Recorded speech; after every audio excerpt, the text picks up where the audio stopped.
আপনার সফলতা, আপনার সাকসেস, এটা সবার ভাল লাগবে না, মনে রাখবেন। সবাই এটা পছন্দ করে না। আল আইনু হাক, নজর কিন্তু সত্য। নজরের প্রভাব আছে, চোখের প্রভাব আছে। এজন্য কারো ভালো কিছু দেখলে মাশা আল্লাহ বলবেন, আল্লাহর দিকে ফিরিয়ে দিবেন ওটার কল্যাণ। কি বলবেন? একটা সুন্দর ফুটফুটে বাচ্চা দেখলে মাশা আল্লাহ। কারো সফলতা দেখলে, কারো ফার্মে গেলেন, বাগানে যেয়ে দেখলেন ফল মূল ভর্তি, কি বলবেন? মাশা আল্লাহ। বিসমিল্লাহ মাশা আল্লাহ বললে এটাতে আর ক্ষতি হয় না।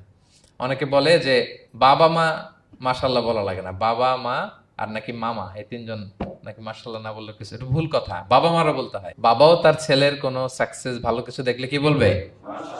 মাশা আল্লাহ, তাবারাকাল্লাহ, অথবা বিসমিল্লাহ মাশা আল্লাহ, এটা আপনারা বলবেন।